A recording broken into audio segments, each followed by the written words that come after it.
Hi Pisces, May 2026, ito na po ang inyong reading. Kuha tayo ng ilang guidance, advice, messages para sa inyo. Mensaheng gabay lamang po. Kamusta kayo Pisces?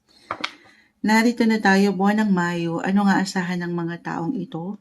Anong parating sa kanila? Any guidance, advice po? Pisces energy, message.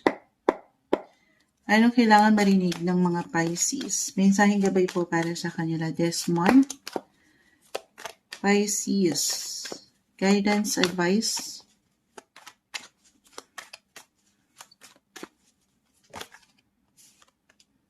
Okay.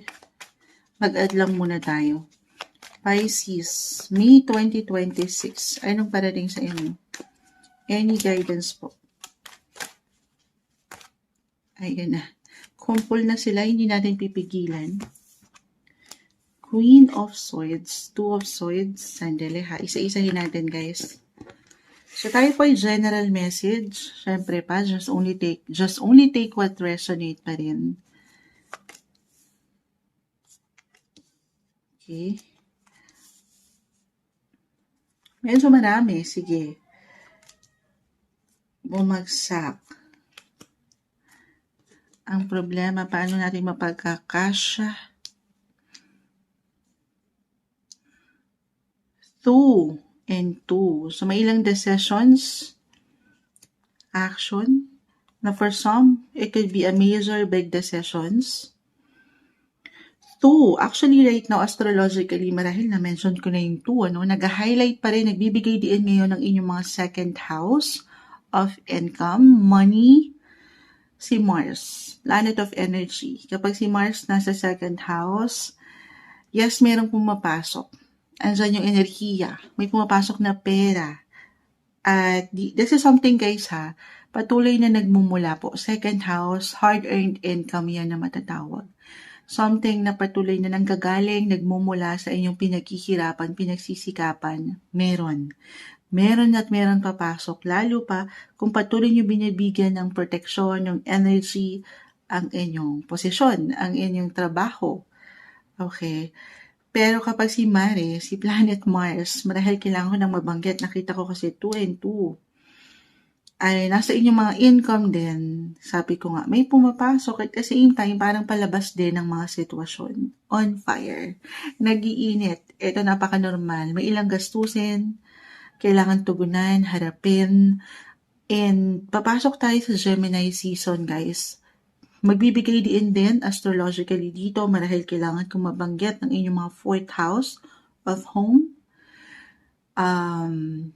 So, I feel along dito sa ilang baraha mo na itong gastusin na ito ay kaakibat ang gastusin sa tahanan, pamilya, napaka-normal. It could be unexpected, guys, for some of you. Wala tayong control sa ilang gastusin. So, reversal ha. Pwede itong sa inyo mismo or sa ilang kapamilya na out of the blue, may ilang bayarin. Okay? Or may ilang payments na kailangan yung tugunan, harapin. Na wala kayong option kundi tingnan. Or ano bang kailangang solusyon ang dapat gawin. Ganon. Okay? So, again, this is something masisettle naman. Kayo pa ba? Madiskarte kayo, malikhain, patuloy lang po ito paangatin. So, ang lawak ni 4th house, alam ko minsan may na-mention po ako astrologically, pero hindi nyo na kailangan laliman yon. Pero kailangan ko lang mabanggit din para alam nyo kahit paano kung saan ko pinaguhugot yung ilang messages. 4th house, it could be about your physical home. Sa inyong tahanan, baka meron kayo kailangan tutukan ng higit dyan. Your physical, maaaring meron kayong gustong bilhin na bagong kasangkapan or kagamitan, or meron talagang dumadaan ba ngayon sa house renovation, meron kayong pagkukumpuni, yung ganong energy. So, gastos yun, di ba? Gastusin yun. Or it could be one of your family members na kung saan kayong higit kakailanganin, Pisces. Or merong something bayarin. Or merong lalapit sa inyo. Ganyan yung enerhiya na kung saan kayo to as a Pisces, a very compassionate sign, ito naman tutugon. Okay, ganun po yung enerhiya. So, be prepared sa part na yun. Okay. Other messages. Nakikita ko travel. Meron ba? Meron tayong darating, ito, Two of Wands, guys. Meron tayong darating na full moon. Sasalubungin tayo ng full moon this May 1st in the sign of Scorpio, regardless sa zodiac sign. It will highlight your 9th house. Nakita ko dito. 9th house astrologically, travel din po yun. Travel sector si Two of Wands. So again, reversal, anything or anyone connected abroad, international, maaaring maging in demand kayo dyan. Halimbawa, kung itong trabaho nyo ay konektado sa ibang bansa, maaaring more clients ba ito, nag-iinit yung sitwasyon na yan. Full moons, guys, it's all about endings. Endings for new beginnings. I mean, maaaring meron kayong matapos na project, okay? Tapos, meron at merong parating din na bago. So, hindi kayo mawawalan. May paglawak po. Pag-expand ng inyong network. Kita nyo, malayo ang inyong tingin. Hawak nyo dito ang globe. You can travel the world, guys. Or kung ano yung kailangan yung bubuo yung decision dyan. Kaakibat din po actually, may tahanan din dyan. It could be itong travel na to, connected din sa pamilya. Meron ba kayong outing, pero more international. Kahit sa simpleng pagpaplano pa lang, desisyon nga po, pwedeng umangat kasama ang mga mahal mo, mahalaga sa'yo. Or connected nga sa trabaho, lalo kung itong mga work nyo ay nasa ibang bansa, or nasa ibang bansa na talaga kayo. So, malawak, maganda po. Walang tamis. Meron mang magtapos, pero more on the positive yung nakikita ko. Hindi nyo pa man mapuna agad na parang hindi naman moonchild.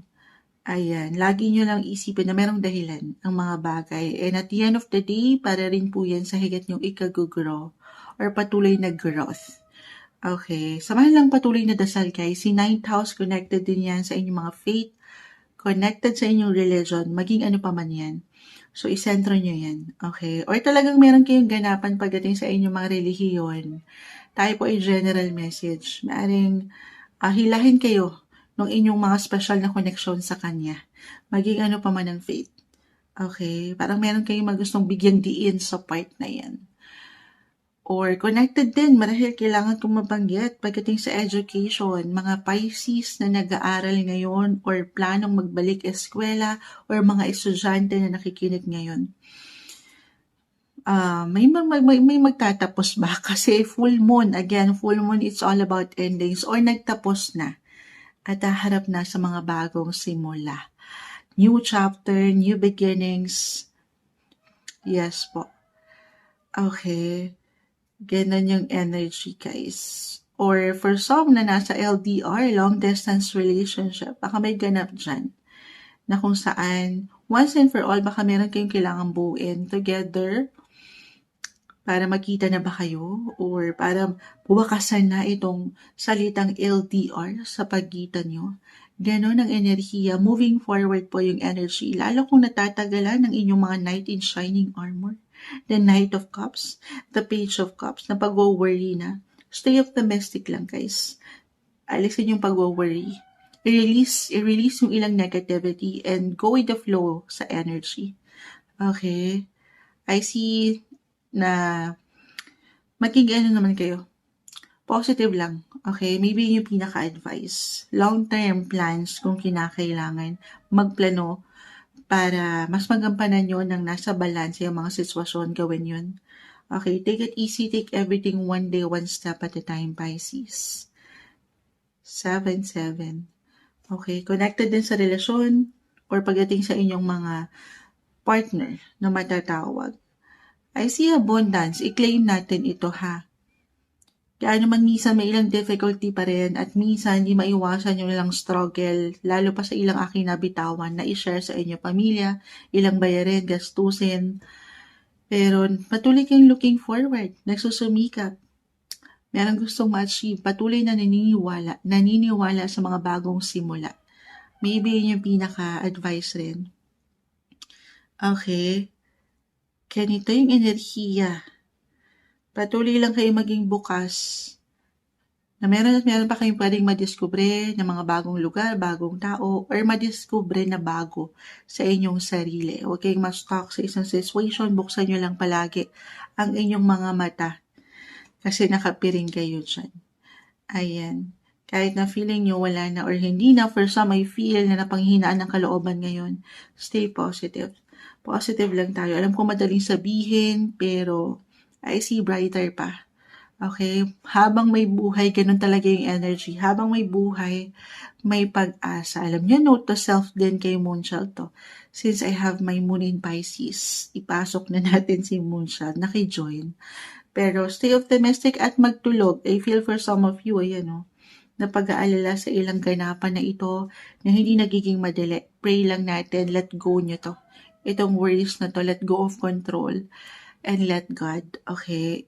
I-surrender natin lahat sa Kanya. Samahan ng patuloy na faiths sa proseso, sa sarili at higit sa Kanya. Ito yung umaangat na guidance, advice, messages na marahil kailangan yung marinig. May 2026 para sa inyo. Mensaheng gabay lamang po, Pisces.